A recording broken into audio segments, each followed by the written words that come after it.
ஃபோட்டோஷாப்ல ஒரு சூப்பரான ஒரு ஃபில்டர் இருக்குது. அந்த ஃபில்டரோட பேர் வந்து வேனிசிங் பாயிண்ட். ஸோ அந்த வேனிசிங் பாயிண்ட் ஃபில்டர் வந்து நம்ம மேக்ஸிமம் யூஸ் பண்றதில்ல. பட் அதனால என்ன யூஸ் அப்படி இருக்குங்கிறத நம்ம இப்ப பார்க்கலாம்.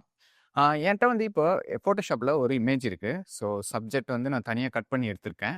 ஸோ தனியா வந்து ஒரு இமேஜும் வச்சிருக்கேன். இந்த இமேஜ வந்து நான் இந்த படிக்கட்ல வந்து அழகா வந்து அரேஞ்ச்மெண்ட்ஸ் பண்ணணும். கரெக்ட்டான அந்த பெர்ஸ்பெக்டிவ்ல அரேஞ்ச்மெண்ட்ஸ் பண்ணணும் அப்படின்னா, நான் என்ன பண்ணுவேன்னா, இத வந்து கன்வெர்ட் டூ ஸ்மார்ட் ஆப்ஜெக்ட்டா ஃபர்ஸ்ட்டு மாத்திக்குவோம். ஸோ ஸ்மார்ட் ஆப்ஜெக்ட்டா மாத்துனதுக்கப்புறம், ஸோ ட்ரான்ஸ்ஃபார்ம் கண்ட்ரோலுக்கு போயிட்டு ரைட் கிளிக் பண்ணி பெர்ஸ்பெக்டிவ் ஆப்ஷன் குடுத்து, ஸோ இத வந்து நம்ம அரேஞ்ச் பண்ண ஸ்டார்ட் பண்ணுவோம். ஓகேங்களா?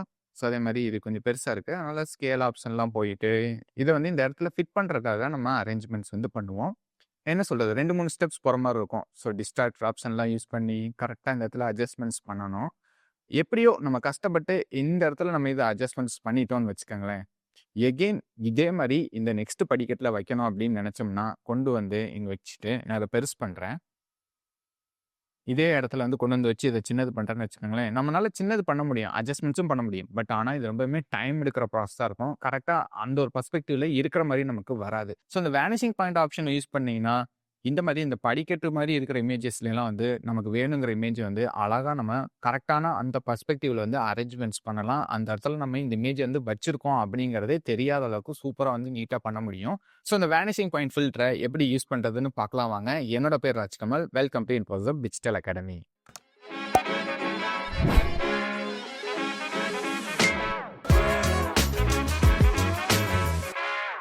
ஸோ, இப்ப என்ட்ட வந்து ஒரு அழகான ஒரு படிக்கட்டு இமேஜ் இருக்கு. ஸோ, இதுல வந்து ஒரு சப்ஜெக்ட் வந்து ஏறி போயிட்டுருக்காங்க ஒரு பெர்சன். ஸோ, ஆல்ரெடி இந்த பெர்சன் வந்து நான் அழகா கட் பண்ணி தனியில ஒரு லேயரா வச்சிருக்கேன். ஸோ, இது ஒரு செலக்ஷனுக்கான டுட்டோரியல் இல்ல. அதனால வந்து நான் இத செலக்ஷன் பத்தி இப்ப பேச போறதில்ல. நம்ம ஸ்ட்ரெயிட்டா வேனிசிங் பாயிண்ட்ட பத்தியே பார்க்க போயிடலாம். செலக்ஷனுக்கான வீடியோ வந்து நம்ம தனியா பார்க்கலாம். ஓகே. இந்த பெர்சன இப்போதைக்கு நான் ஆஃப் பண்ணி வச்சுக்கிறேன். நம்மளோட டிசைன் இருக்கு பார்த்தீங்களா? இதுதான் நம்மளோட டிசைன். ஸோ, இந்த டிசைன தான் நான் வந்து இந்த ஒரு இடத்துக்குள்ள வந்து கரெக்ட்டா வந்து வைக்க போறேன். ஸோ, இந்த டிசைனையும் எடுத்துக்கிறேன். இப்போதைக்கு இந்த டிசைன ஆஃப் பண்ணியே வச்சுக்கிறேன். ஓகே. இந்த இமேஜ்ல தான் நம்ம வேனிஷிங் பாயிண்ட் பண்ண போறோம் அப்படின்னு நீங்க டிசைட் பண்ணதுக்கப்புறம், இது வந்து பேக்கிரவுண்ட் லேயரா இருக்குது இல்லையா? ஸோ, ஒரு நியூ எம்ப்டி லேயர் வந்து ஒண்ணு கிரியேட் பண்ணிக்கங்க. ஓகே. எம்ப்டி லேயர் கிரியேட் பண்ணிட்டு, இதுக்கு வந்து வேனிஷிங் அப்படின்னு நான் சும்மா ஒரு நேம் வச்சுக்கிறேன். ஓகே. வேனிஷிங் நேம் வச்சதுக்கப்புறம், இங்க ஃபில்டர்ல போய்க்கங்க. மேல மெனு பார்ல ஃபில்டர். இதில பார்த்தீங்கன்னா, வேனிஷிங் பாயிண்ட்ன்னு சொல்லிட்டு ஒரு ஆப்ஷன் இருக்கும். இத கிளிக் பண்ணோனே நமக்கு ஒரு நியூ எடிட்டிங் விண்டோ வந்து தனியா இதுக்குன்னே ஓப்பன் ஆகும்.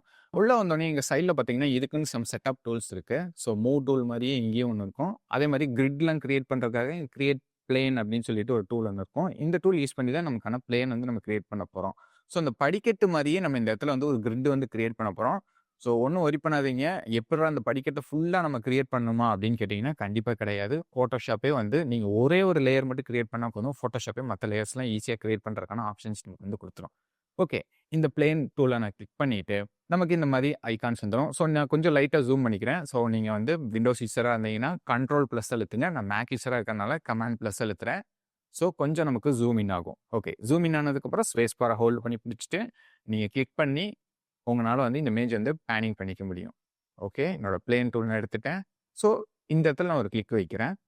அதே மாரி இந்த இடத்துல நான் ஒரு கிளிக் வைக்கிறேன். ஸோ படிக்கட்டு மாரியே நம்ம வந்து கிளிக் வைக்கணும். ஓகே. ஸோ இந்த இடத்துல ஒரு கிளிக் வைக்கிறேன். ஸோ இந்த இடத்துல வந்து ஒரு கிளிக் வைக்கிறேன். இந்த மாரி உங்களுக்கு ப்ளூ கலர் லைன் வந்துச்சுன்னா, கரெக்ட்டான பெர்ஸ்பெக்டிவ்ல வந்து நீங்க பிளேன் கிரியேட் பண்றீங்கன்னு அர்த்தம். சம்டைம்ஸ் நீங்க கரெக்ட்டான பிளேன் வந்து கிரியேட் பண்ணலைன்னா, இதுவே வந்து உங்களுக்கு அலாட் பண்ணும். இந்த மாரி ரெட் கலர் லைன்ஸ்ல வந்து வந்துரும். ஸோ இந்த ரெட் கலர் லைன்லாம் வந்துச்சுன்னா, உங்களோட பிளேன் வந்து கரெக்ட்டா இல்லைன்னு அர்த்தம். சம்டைம்ஸ் உங்களுக்கு எல்லோ கலரும் வரும். எல்லோ கலர் வந்துச்சுன்னா, இது ஓகே அப்படின்ற மாரி தான். பட் ரெட் கலர் வந்தா அவாய்ட் பண்ணிட்டு கரெக்ட்டான ஒரு பிளேன் கிரியேட் பண்ணுங்க. ப்ளூ கலர் இருந்துச்சுன்னா, உங்களோட பிளேன் வந்து பெர்ஃபெக்ட்டா இருக்குன்னு அர்த்தம். ஸோ இந்த இடத்துல வந்து எனக்கு ப்ளூ கலர் பிளேன் வந்து வந்துருச்சு. ஓகே. அதே மாரி இதையும் கொஞ்சம் லைட்டா அட்ஜஸ்ட்மென்ட்ஸ் பண்ணிக்கங்க. இப்ப நமக்கு இந்த இடத்துல வந்து ஒரு பிளேன் வந்து கிரியேட் பண்ணிட்டோம். பட் ஆனா நமக்கு என்னன்னா, இந்த படிக்கட்டு ஃபுல்லா நமக்கு அந்த பிளேன் வரணும். ஸோ அதனால என்ன பண்ணலாம்னா, இந்த இடத்துக்கு உங்க கர்சர கொண்டு போனீங்கன்னா, எக்ஸ்பேண்ட் பண்றதுக்கான ஆப்ஷன் வரும். ஸோ இத கிளிக் பண்ணி நீங்க இந்த பக்கம் எக்ஸ்பேண்ட் பண்ணிட்டே போங்க. அதே மாரி இந்த லைன் கிட்ட வந்தாலும் எக்ஸ்பேண்ட் பண்ற ஆப்ஷன் வந்து வந்துரும். ஓகே. அழகா இப்ப நீங்க ஒரே ஒரு பிளேன் மட்டும் வந்து கிரியேட் பண்ணிட்டீங்க. பட் ஆனா, உங்களுக்கு இந்த இடத்துல ஒரு பிளேன் கிரியேட் பண்றோம். அதே மாரி இந்த இடத்துலயும் வரணும், இந்த இடத்துலயும் வரணும். ஸோ இதுக்கு ஒவ்வொன்னுக்கும் நீங்க கிரியேட் பண்ணணுமா அப்படின்னு கேட்டா, கண்டிப்பா கிடையாது. நீங்க அழகா இந்த ஒரு பாயிண்ட் கிட்ட போனதுக்கப்புறம், உங்களோட கீபோர்ட்ல நீங்க விண்டோஸ் யூசரா இருந்தா கண்ட்ரோல ஹோல்ட் பண்ணிக்கங்க. நான் மேக் யூசரா இருக்கறனால கமாண்ட ஹோல்ட் பண்ணிட்டு, இதுல வந்து ஒரு கிளிக் வச்சு ட்ராக் பண்ணீங்கன்னா போதும். 90 டிகிரிக்கு வந்து உங்களுக்கு அழகா வந்து ஒரு பிளேன் வந்து இன்னொரு பிளேன் வந்து கிரியேட் ஆகும். ஸோ இங்க பார்த்தீங்கன்னா ஆங்கிள் 90 டிகிரி இருக்கு. இந்த ஒரு இமேஜ்க்கு வந்து 90 டிகிரி கரெக்ட்டா இருக்கும். நீங்க இங்க ஆங்கிள் மாத்துனீங்கன்னா, நீங்க கமாண்ட கிளிக் பண்ணி டிராக் பண்ணும்போது, ஸோ இங்க நீங்க எவ்வளோ டிகிரி வைக்கிறீங்களோ அந்த டிகிரிக்கு வந்து மாறும். ஸோ இப்போதைக்கு நமக்கு 90 டிகிரியே ஓகே தான். ஸோ எகைன் வந்து கமாண்ட் ஆர் கண்ட்ரோல் ஹோல்ட் பண்ணிட்டு, இது மேல ஒரு கிளிக் வச்சு, மறுபடியும் நீங்க இந்த பிளேன் வந்து டிராக் பண்ணீங்கன்னா, மறுபடியும் ஒரு 90 டிகிரிக்கு, அதாவது இப்படி இருந்த பிளேன்ல இருந்து 90 டிகிரிக்கு இப்படி ஒரு பிளேன் போகும். நீங்க மறுபடியும் வந்து கமாண்ட ஹோல்ட் பண்ணிட்டு ஒரு கிளிக் வச்சீங்கன்னா 90 டிகிரிக்கு இப்படி வரும். ஸோ இப்படியே மாத்தி மாத்தி இந்த செட் வந்து போயிட்டே இருக்கும். ஆனா கரெக்ட்டான பெர்ஸ்பெக்டிவ்ல வந்து போயிட்டே இருக்கும். So command R control hold பண்ணிட்டு நீங்க மறுபடியும் வந்து பிளேன் வந்து குடுத்துக்கிட்டே போங்க. ஸோ நான் என்ன பண்றேன்னா, கமாண்ட ஹோல்ட் பண்றேன். அப்புறம் பிளேன் கிரியேட் பண்ணதுக்கப்புறம் ரிலீஸ் பண்ணிடுறேன். எகைன் வந்து கமாண்ட ஹோல்ட் பண்றேன். கிளிக் பண்ணி ஹோல்ட் பண்ணிக்கிறேன். பிளேன் வந்து கிரியேட் பண்றேன். அண்ட் என்னோட கிளிக்க விட்டுறேன். எகைன் வந்து கமாண்ட் ஆர் கண்ட்ரோல ஹோல்ட் பண்றேன். பிளேன் கிரியேட் பண்றேன். என்னோட கிளிக்க விட்டுறேன். ஸோ இந்த மாதிரி உங்களுக்கு எவ்வளோ பிளேன் வேணுமோ அந்த அளவுக்கு வந்து கிரியேட் பண்ணிக்கிட்டே போயிட்டே இருங்க. ஓகே. எனக்கு இந்த அளவுக்கு வந்து பிளேன் இருந்தா போதும். அண்ட் அதே மாதிரி இங்க கீழயும் வந்து ஒரு பிளேன் கிரியேட் பண்ணணும் இல்லைங்களா? ஸோ மறுபடியும் வந்து இந்த ஒரு எட்ஜ்ல வந்து கமாண்ட் ஆர் கண்ட்ரோல ஹோல்ட் பண்ணிட்டு, நீங்க இங்க ஒரு பிளேன் கிரியேட் பண்ணிருங்க. அண்ட் எகைன் நீங்க இங்க ஒரு பிளேன் வந்து ஒரு நீட்டான பிளேன் வந்து இங்க கிரியேட் பண்ணியாச்சு. படிக்கட்டு மாரியே வந்து அழகா வந்து நம்ம பிளேன்ஸ்லாம் வந்து கிரியேட் பண்ணியாச்சு. இதுக்கப்புறம் நீங்க ஓகே குடுத்துருங்க. ஸோ இப்போ ஓகே குடுத்துட்டோம். நம்மளோட பழைய விண்டோ கேன்வாஸ்க்கே வந்துருச்சு. இப்போ நம்மளோட வேனிஷிங் பாயிண்ட் குடுத்த அந்த கிரிட்லாம் போயிரும் அப்படின்னு நினைச்சீங்கன்னா, கண்டிப்பா போயிருக்காது. நீங்க எகைன் ஃபில்டர்ல போயிட்டு வேனிஷிங் பாயிண்ட் அப்படின்னு குடுத்தீங்கன்னா, நம்மளோட கிரிட்லாம் வந்து இன்னும் அதே இடத்துல தான் இருக்கும். நம்ம டிசைன் இங்க கொண்டு வந்து உள்ள வச்சதுக்கு நீங்க இந்த பிஎஸ்டியா சேவ் பண்ணாலும், இந்த பிஎஸ்டி நீங்க எப்போ ஓப்பன் பண்ணாலும் சரி, இந்த ஒரு கிரிட் வந்து உங்களுக்கு போகவே போகாது. ஸோ இப்ப எந்த டிசைன் இந்த இடத்துல கொண்டு வரணும் அப்படின்னு நினைக்கிறீங்களோ, அந்த டிசைனை வந்து எனேபிள் பண்ணிக்கங்க. ஸோ இந்த டிசைனை தான் இந்த இடத்துல நான் கொண்டு வர போறேன் இல்லைங்களா? ஸோ அதை எனேபிள் பண்ணிட்டு, ஸோ இந்த ஒரு லேயர்ல இந்த தம்ப்நெயிலுக்குள்ள ரைட் கிளிக் பண்ணி செலக்ட் பிக்சல்ஸ்ன்னு ஒரு ஆப்ஷன் இருக்கும். இப்படி பண்ணீங்கன்னா, இதுல இருக்க பிக்சல்ஸ் அதாவது இந்த இமேஜ் வந்து செலக்ட் பண்ணும். அப்படி இல்லைன்னா, நீங்க ஜஸ்ட் இந்த ஒரு லேயரை செலக்ட் பண்ணிட்டு, இந்த தம்ப்நெயிலுக்குள்ள கண்ட்ரோலர் கமாண்ட ஹோல்ட் பண்ணிட்டு ஒரு கிளிக் வச்சீங்கன்னா, இந்த பிக்சல்ஸ்லாம் வந்து செலக்ட் ஆயிரும். ஸோ இதைத்தான் நம்ம கொண்டு வர போறோம். ஸோ இதை வந்து நான் செலக்ட் பண்ணிட்டு, இதை வந்து ஒரு காப்பி பண்ணிக்கங்க. ஓகே. எடிட்ல போயிட்டு காப்பி குடுத்துக்கங்க. அதே மாதிரி இந்த செலக்ஷன் வந்து இப்போதைக்கு டீசெலக்ஷன் பண்ணிருங்க. Select, deselect குடுத்துக்கிறேன். ஸோ இப்போ நம்ம செலக்ஷன் வந்து டீசெலக்ஷன் ஆயிடுச்சு. ஸோ இப்போ தான் நம்ம இந்த இமேஜ் வந்து காப்பி பண்ணிட்டோம் இல்லைங்களா? ஸோ இதை வந்து நம்ம இப்போ ஹைட் பண்ணிக்கலாம். ஸோ எத்தனை லேயர் வேணாலும் எம்ப்டி லேயர் கிரியேட் பண்ணி நீங்க அதுல வேனிஷிங் பாயிண்ட்ஸ் வந்து இமேஜஸ் வந்து பிளேஸ் பண்ணிட்டே போலாம். ஸோ இந்த வேனிஷிங் அப்படிங்கிற இந்த ஒரு லேயர்ல நான் கிளிக் வச்சுக்கிறேன். எகைன் ஃபில்டர்ல போய்க்கிறேன். வேனிஷிங் பாயிண்ட் போய்க்கிறேன்.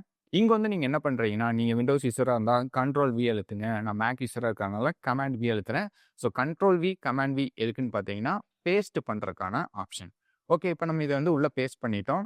ஸோ இதை வந்து நம்ம கொஞ்சம் சின்னது பண்ணணும் இல்லைங்களா? ஸோ ஃபோட்டோஷாப்ல எப்படி நம்ம டிரான்ஸ்ஃபார்ம் கண்ட்ரோலுக்கு போவோம். கண்ட்ரோலர் கமாண்ட் டி வந்து கிளிக் பண்ணுவோம் இல்லைங்களா? நீங்க விண்டோஸ் யூசரா இருந்தா கண்ட்ரோல் டி அழுத்துங்க. நான் மேக் யூசரா இருக்கறனால கமாண்ட் டி அழுத்திக்கிறேன். ஸோ டிரான்ஸ்ஃபார்ம் கண்ட்ரோலுக்கு போயிட்டோம். ஷிஃப்ட்ட ஹோல்ட் பண்ணி பிடிச்சிட்டு இந்த ஆங்கிள்ஸ்லாம் நீங்க அட்ஜஸ்ட் பண்ணீங்கன்னா, கரெக்டான ப்ரொபோர்ஷன்ல வந்து நமக்கு இந்த இமேஜ் வந்து சின்னதாகும். ஸோ இந்த அளவுக்கு நான் சின்னது பண்ணிக்கிறேன். உங்களுக்கு எந்த அளவுக்கு சின்னதா வேணுமோ அந்த அளவுக்கு நீங்க சின்னது பண்ணிக்கங்க. ஸோ இந்த படிக்கட்டுக்குள்ளேலாம் இந்த இமேஜ் கொண்டு வரும்போது, எப்படி கரெக்ட்டா அந்த இடத்துக்குள்ள அரேஞ்ச்மெண்ட்ஸ் ஆகுதுன்னு மட்டும் பாருங்களேன். ஸோ நம்ம நார்மலா பெர்ஸ்பெக்டிவ் குடுத்து அரேஞ்ச் பண்றத விட, இதுல வந்து இன்னும் பெர்ஃபெக்ட்டா வந்து இது வந்து அரேஞ்ச் ஆக ஆரம்பிச்சுரும். ஸோ கரெக்ட்டா உங்களுக்கு எந்த அளவுக்கு வேணுமோ, அந்த அளவுக்கு வந்து இத சின்னது பெருசு பண்ணி அட்ஜஸ்ட்மெண்ட்ஸ் மட்டும் பண்ணிக்கோங்க. ஓகே. இந்த ஒரு படிக்கட்டுல இத வச்சுட்டேன். ஸோ எனக்கு இங்கேயும் வேணும், இங்கேயும் வேணும் அப்படின்னா, நீங்க ஜஸ்ட் ஆல்ட் ஆர் ஆப்ஷன். நீங்க விண்டோஸ் யூசரா இருந்தா ஆல், நான் மேக் யூசரா இருக்கறனால ஆப்ஷன ஹோல்ட் பண்ணிட்டு, இந்த ஒரு இமேஜ்ல கிளிக் வச்சுட்டு, கிளிக் பண்ணி டிராக் பண்ணேன்னா, கரெக்ட்டா அதுவே வந்து அந்த இடத்துக்கு ஏத்த மாரி அதுவே ஸ்கேல் அப்பும் பண்ணிக்கும். நம்ம இதுக்கு மேல ஸ்கேல் அப் பண்ண வேண்டாம். ஒரு இடத்துல வச்சு ஸ்கேல் அப் பண்ணீங்கன்னா போதும். அண்ட் இந்த இடத்துலலாம் வேணும் இல்லைங்களா? ஸோ எகைன் ஆல்ட் ஆர் ஆப்ஷன ஹோல்ட் பண்ணிட்டு, இந்த இடத்துல கிளிக் பண்ணிட்டு, ஷிஃப்ட்டையும் ஹோல்ட் பண்ணிட்டு, கரெக்ட்டா கொண்டு போறேன். ஸோ ப்ரொஃபஷனலா இந்த இடத்துலேருந்து இந்த இடத்துக்கு போகும். அதே மாதிரி மறுபடியும் ஆல்ட் ஆர் ஆப்ஷன ஹோல்ட் பண்ணிட்டு, ஷிஃப்ட்ட ஹோல்ட் பண்ணிட்டு, இந்த இடத்துக்கு கொண்டு போறேன். ஸோ நம்ம எந்த அளவுக்கு பிளேன் போட்டிருக்கோமோ, அந்த இடம் எல்லாத்துலயுமே இத வந்து நம்மளால பிளேஸ் பண்ணிக்க முடியும். அழகா அந்த பெர்ஸ்பெக்டிவ்ல. ஸோ இப்போ அழகா இந்த பெர்ஸ்பெக்டிவ்ல நமக்கு இது எல்லாமே பிளேஸ் ஆயிருச்சு. நீங்க இங்க ஓகே குடுத்துக்கங்க. பிளேஸ் ஆனதெல்லாம் உங்களுக்கு ஓகே அப்படின்னதுக்கப்புறம், நீங்க ஓகே குடுத்ததுக்கப்புறம், இந்த ஒரு மறுபடியும் நம்மளோட பழைய கேன்வாஸ்க்கு வந்துருவீங்க. வந்ததுக்கப்புறம் இந்த வேனிஷிங் அப்படிங்கிறது நமக்கு ஒரு தனி லேயரா இருக்கும். கரெக்ட்டா அந்த பெர்ஸ்பெக்டிவ்லயே நம்மளோட டிசைன்ஸ் எல்லாத்தையும் நம்ம பிளேஸ் பண்ணியாச்சு. ஒன்ஸ் பிளேஸ் பண்ணதுக்கப்புறம், இந்த லேயர்ல வந்து டபுள் கிளிக் பண்ணுங்க. ஸோ நமக்கு layer style Windows panel open ஆகும். அண்ட் இதுல இந்த பிளெண்டிங் ஆப்ஷன்ஸ் அப்படின்ற ஆப்ஷன கிளிக் பண்ணிக்கங்க. ஸோ இதுல அண்டர்லைன் லேயர் இருக்கு பார்த்தீங்களா? ஸோ இதுல இந்த ஒரு பாயிண்ட்ட வந்து கிளிக் பண்ணி, ஹோல்ட் பண்ணி கொண்டு வாங்க. இது வந்து பிளெண்டிங் ஆப்ஷன். ஸோ இந்த பிளெண்டிங் ஆப்ஷன்ஸ் பத்தி நம்ம பின்னாடி பார்க்கலாம். இந்த பிளெண்ட் இஃப் என்ன பண்ணும்னா, இந்த இமேஜுக்கு கீழ இந்த படிக்கட்டு தானே இருக்கு. ஸோ இந்த படிக்கட்டுல இருக்க டார்க் பிக்சல்ஸ்லேருந்து நம்மளோட இமேஜஸில் வந்து லைட்டாக ரிமூவ் பண்ண ஸ்டார்ட் பண்ணோம். ஸோ அப்படி ரிமூவ் ஆகும்போது இது இந்த படிக்கட்டிலேயே இருக்கிற மாதிரி நமக்கு ஒரு ஃபீல் வந்து கொடுக்கும். ஸோ இது வந்து பிளெண்டிஃப் அப்படின்னு சொல்லுவாங்க இந்த ஆப்ஷன்ஸை. இதை பற்றி நம்ம நெக்ஸ்ட் வீடியோஸ் யூடியூப்பில் வந்து நம்ம பார்க்கலாம். ஸோ இது வந்து அந்தளவுக்கு ஸ்மூத்தாக இல்லை, ரொம்பவுமே ரஃப்பாக இருக்குது. ஸோ இதை ஸ்மூத்தாக மாற்றுறதுக்காக உங்களோட கீபோர்டில் ஆல்டர் ஆப்ஷனை ஹோல்ட் பண்ணிவிட்டு இந்த ஒரு ஐக்கான் மேலே கிளிக் வச்சிங்கன்னா இது ரெண்டாக பிரிஞ்சிடும். ஸோ பிரிஞ்சதுக்கப்புறம் இதை இந்த பக்கமும் இது இந்த பக்கம் கொண்டு வாங்க. நமக்கு ஒரு ஸ்மூத்தான டிரான்சிஷன் கிடைக்குங்க. பார்த்தீங்கன்னா ஒரு ஸ்மூத்தான டிரான்சிஷன் வந்து நமக்கு இப்போ கிடைக்க ஆரம்பிச்சிடும். ஸோ அதே மாதிரி இந்த இமேஜ் இருக்குது பார்த்தீங்களா, இது வந்து இந்த படிக்கட்டு இருக்கிற இந்த இமேஜோட பிரைட் பிக்சல்ஸ்லேருந்து கொஞ்சம் ரிமூவ் ஆகணும் அப்படின்னு நீங்கள் நினச்சிங்கன்னா ஸோ இந்த பக்கம் இருக்கிற பாயிண்ட் வந்து கொண்டு வாங்க. ஸோ இதுவும் ரொம்ப ஹார்ஸாக இருக்குது அப்படின்னு நீங்கள் நினச்சிங்கன்னா ஆல்டர் ஆப்ஷனை ஹோல்ட் பண்ணிவிட்டு இதை கிளிக் பண்ணிங்கன்னா இது ரெண்டாக பிரியும். ஸோ உங்களுக்கு ஒரு ஸ்மூத்தான வந்து ஒரு டிரான்சிஷன் வந்து நமக்கு இப்போ கிடைக்கும். ஸோ இப்போ பார்த்தீங்கன்னா இது அழகாக வந்து இந்த ஒரு படிக்கட்டிலேயே வந்து பெயிண்ட் அடித்து ரொம்ப நாள் ஆன மாதிரி ஒரு ஃபீல் வந்து நமக்கு இருக்கும். ஸோ இந்த எஃபெக்ட் உங்களுக்கு ரொம்ப அதிகமாக இருக்குது அப்படின்னு நினச்சிங்கன்னா நீங்கள் எகெயின் வந்து இதில் டபுள் கிளிக் பண்ணி லேஸ்டில் விண்டோஸில் போயிட்டு இதோட எஃபெக்ட் வந்து உங்களால் அட்ஜஸ்ட்மெண்ட்ஸ் பண்ணிக்க முடியும். ஸோ இப்போ உங்களோட சப்ஜெக்ட் வந்து நீங்கள் எனேபிள் பண்ணுங்கள். மற்றவங்களுக்கு வந்து இந்த மாதிரி இந்த டிசைனை நான் வச்சுருக்கேன் அப்படின்னு நீங்கள் சொல்லாத வரைக்கும் அவங்களுக்கு வந்து இந்த பர்ஸ்பெக்டிவில் வந்து இந்த டிசைன் நீங்கள் வச்சுருக்கேங்கிறதே அவங்களுக்கு தெரியாது. ஸோ அந்தளவுக்கு வந்து இந்த ஒரு ஆப்ஷன்ஸ் யூஸ் பண்ணி நம்ம அழகாக வந்து நம்மளோட டிசைன்ஸை இந்த மாதிரி ஒரு வெவ்வேறு விதமான பர்ஸ்பெக்டிவில் படிக்கட்டில் நம்மளோட டிசைன்ஸில் வந்து அழகாக வந்து பிளேஸ் பண்ணிக்க முடியும். நான் வேற ஒரு டிசைனும் வச்சுருக்கேன், அதையும் நான் உங்களுக்கு வந்து பிளேஸ் பண்ணி காட்டுறேன். ஸோ இப்போதைக்கு இந்த சப்ஜெக்ட் இதெல்லாம் ஆஃப் பண்ணிவிட்டேன். ஸோ ஒரு எம்டி லேயர் மறுபடியும் ஒன்று க்ரியேட் பண்ணிக்கிறேன். ஓகே, என்கிட்ட வந்து இப்போ ஒரு மண்டேல டிசைன் இருக்குது. இந்த டிசைனை வந்து இந்த படிக்கட்டில் நம்ம வைப்போம். ஸோ இதை என்ன பண்ணலாம், இல்லை ரைட் கிளிக் பண்ணி செலக்ட் பிக்சல் கொடுத்துக்கிறேன். எடிட்டில் போயிட்டு இதை காப்பி கொடுத்துக்கிறேன். அண்ட் இப்போ இந்த லேயர் வந்து ஆஃப் பண்ணிக்கிறேன். அதே மாதிரி செலக்டில் போயிட்டு செலெக்ஷன் வந்து டீசெலெக்ஷன் பண்ணிக்கிறேன். ஸோ இங்கே ஒரு எம்டி லேயர் நான் ஆல்ரெடி க்ரியேட் பண்ணிட்டேன். இந்த லேயரில் கிளிக் பண்ணிவிட்டு ஃபில்டரில் போயிட்டு வேனிஷிங் பாயிண்ட் கிளிக் பண்ணிவிட்டு Ctrl+V அழுத்துறேன். ஸோ நம்மளோட இமேஜ் வந்து உள்ளே வந்துருச்சு. அதுக்கப்புறம் Command+D ஆர் Ctrl+D கிளிக் பண்ணுறேன். இப்போ ட்ரான்ஸ்ஃபார்ம் கண்ட்ரோலுக்குள்ள போயிட்டு இது வந்து நல்லாவே சின்னது பண்ணிக்கிறேன். ஓகே, சின்னது பண்ணிவிட்டு இந்த இடத்துக்குள்ள கொண்டு வரேன். ஸோ இப்போ பெருசு பண்ணுறேன். ஷிஃப்ட்டை ஹோல்ட் பண்ணோம்னா நமக்கு ஒரு ப்ரொபோஷனலாக வந்து பெருசாகும். ஓகே, உங்களுக்கு எந்தெந்த படிக்கட்டில் அது வேணுமோ அந்தந்த படிக்கட்டில் நீங்கள் வச்சதுக்கப்புறம் இதை ஓகே கொடுத்துக்கோங்க. அண்ட் ஓகே கொடுத்துட்டு இப்போ எகெயின் வந்து இதுக்கு பிளெண்டிஃப் ஆப்ஷன்ஸ் கொடுக்கலாம். பார்த்தீங்கன்னா அழகாக வந்து இந்த படிக்கட்டிலேயே இது வந்து பெயிண்ட் பண்ண மாதிரியே இருக்கும். இது வந்து ரொம்பவுமே வந்து ஷார்ப்பாக இருக்குது. ஸோ இது ஷார்ப்னஸை கம்மி பண்ணுறதுக்காக, அதாவது இந்த எட்ஜஸ்லாம் வந்து ரொம்ப ஷார்ப்பாக இருக்குது, ரொம்ப ஆர்டிஃபிஷியலான ஃபீல் நமக்கு கொடுக்கும். அதனால் ஃபில்டரில் போயிட்டு பிளர் காசியன் பிளர் கொடுக்குறேன். ஸோ காசியன் பிளர் வந்து ஒரு 3 கொடுத்துக்கிறேன். ஸோ இந்த இமேஜ் கரெக்டாக இருக்கும். ஸோ இப்போ பார்த்தீங்கன்னா அழகாக வந்து இந்த இடத்துல தான் இந்த ஒரு மண்டேல இருக்குது அப்படிங்கிறதே நமக்கு ஒரு ஃபீல் வந்து கொடுக்க ஆரம்பிச்சிடும். இந்த பர்ஸ்பெக்டிவில் அழகாக வந்து இருக்கிற மாதிரி நமக்கு ஒரு ஃபீல் வந்து கொடுக்க ஆரம்பிச்சிடும். ஸோ இந்த வேனிஷிங் பாயிண்ட் ஃபில்டர் ட்ரிக் வந்து உங்களுக்கு ரொம்பவே பிடிச்சிருக்குன்னு நினைக்கிறேன். அண்ட் ஃபோட்டோஷாப் பற்றி கற்றுக்கணும்னு நினைக்கிறேன் உங்களோட ஃப்ரெண்ட்ஸ்க்கும் இந்த வீடியோவை ஷேர் பண்ணிடுங்க. அண்ட் மறக்காமல் நம்ம சேனலுக்கு சப்ஸ்கிரைப் பண்ணிடுங்க. ஸோ ஃபோட்டோஷாப் பற்றி இன்னும் நீங்கள் இன்டெப்த்தாக லேர்ன் பண்ணணும்னு நினச்சிங்கன்னா எங்களோட Adobe Photoshop மாஸ்டர் கோர்ஸோட லிங்க் வந்து டிஸ்கிரிப்ஷனில் இருக்குது. அதையும் செக் பண்ணி பார்த்துருங்க.